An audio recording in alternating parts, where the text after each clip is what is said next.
Theater is both a happy and sad place. It is happy because it brings music shows and other theater productions to Washington, D.C.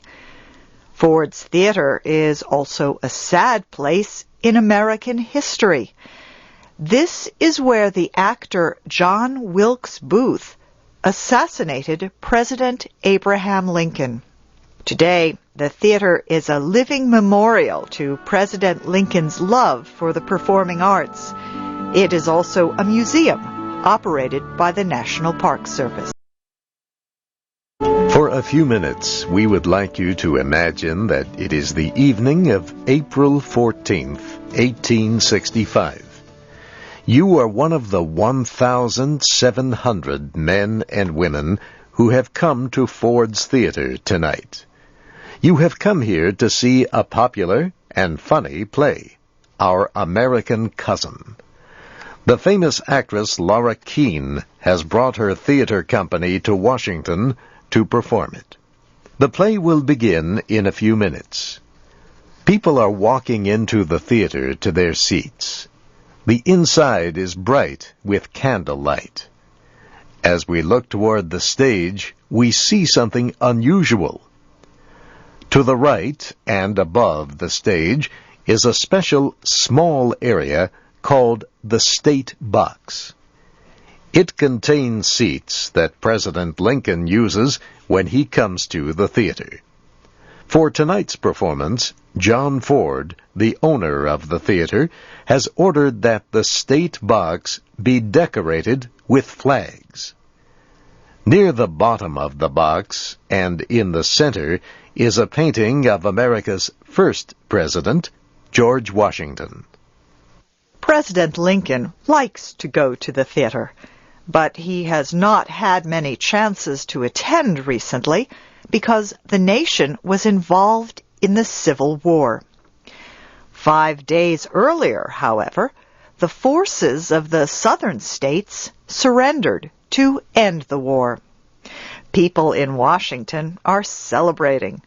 Tonight, the President and Mrs. Lincoln want to enjoy the funny play performed by Laura Keene and her company of actors. President Lincoln arrives after the play has begun. The actors stop performing, and the people in the theater stand and cheer. The band plays a song to honor the president. Minutes later, the play continues. President and Mrs. Lincoln have invited 2 guests to sit with them in the State Box. They are Army Major Henry Rathbone and Clara Harris. The play is funny, and Mr. Lincoln laughs. He leans forward a little and places his hand on one of the flags to hold it down because it blocks his view of part of the stage. The actor John Wilkes Booth enters the theater. He is there to kill the president. He strongly believes that killing Abraham Lincoln will stop the Union victory in the Civil War. He believes it might help the southern states renew their efforts to fight the war.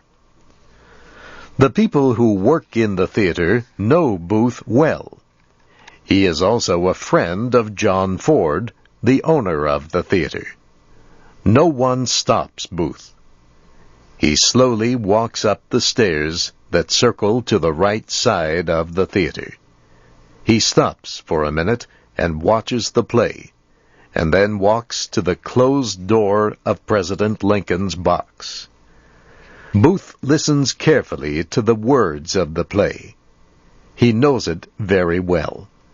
He has chosen the exact moment in the play when the people watching will begin to laugh. Booth quickly opens the door to the box, enters the small room, and closes the door behind him. He reaches in his pocket and pulls out a small gun. He aims it at the president. On the stage, Laura Keene and an actor are speaking lines from the play. I am aware, Mr. Trenchard, you are not used to the manners of good society, and that alone will excuse the impertinence of which you have been guilty. Don't know the manners of good society, eh?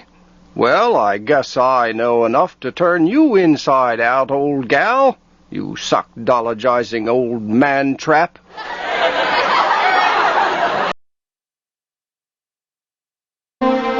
President Lincoln died the next morning.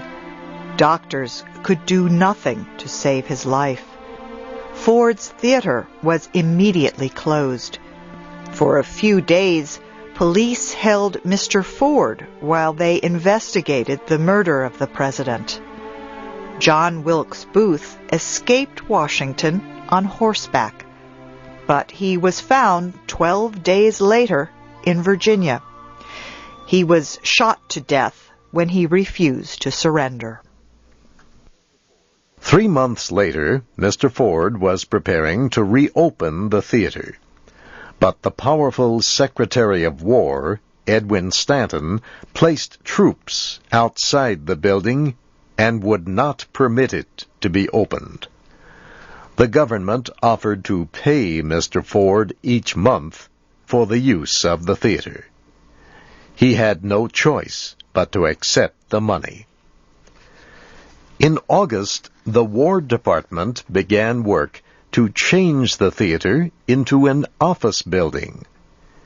In less than 1 year, part of it held War Department information. Another part of the building was the Army Medical Museum. Still another part was the Library of Medicine. In 1866, the government bought the building from Mr. Ford for $100,000. In 1893, a terrible accident took place in the building. 3 floors fell down. 22 government workers were killed. 68 were injured. For many years after that, the government used the building as a storage area. In 1932, it opened a small museum to honor President Lincoln. The National Park Service took control of the building. As the years passed, many people thought it would be a good idea to rebuild the theater. They wanted it to look as it did the night President Lincoln was assassinated. They wanted to make the theater into a memorial to honor President Lincoln. In 1946, a member of the United States Senate introduced legislation that called for rebuilding the theater. However, it was not until 1964 that Congress agreed to provide more than $2 million to rebuild the old theater. Rebuilding Ford's Theater was difficult. The building plans for the theater had been lost many years earlier. However, photographs greatly helped the rebuilding process. The police had taken many photographs of the theater and kept them as evidence during the investigation of President Lincoln's murder. These photographs included the stage, the president's special box seats, and the seating area for the public. Many of these photographs were used to help rebuild the theater to make it look like it did on April 14th, 1865. The rebuilding effort began in January 1965, almost 100 years after President Lincoln's death. It was finished in December 1967. The reopening ceremony took place on January 30th, 1968. American actress Helen Hayes walked onto the stage of the newly reopened Ford's Theater. She was the first actress to stand on the stage since President Lincoln watched Laura Keene in the play Our American Cousin. Today, Ford's Theater is a popular place for visitors in Washington, D.C. People on holiday come to see the famous theater. Many buses bring school children to the theater to learn about President Lincoln. The small museum is under the theater. It shows the clothing Mr. Lincoln wore that night long ago. It has the small gun Booth used in the assassination, and many photographs. It also has a likeness that was made in stone from President Lincoln's face. Visitors can walk into the main theater to see the stage. They can sit in a chair for a few minutes and look up at the state box where President Lincoln sat.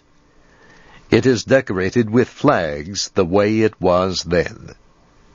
Near the bottom of the box, between the flags, is the painting of George Washington. Experts believe it is the same one that hung there the night of the assassination. Many actors say Ford's Theater is a difficult place in which to perform.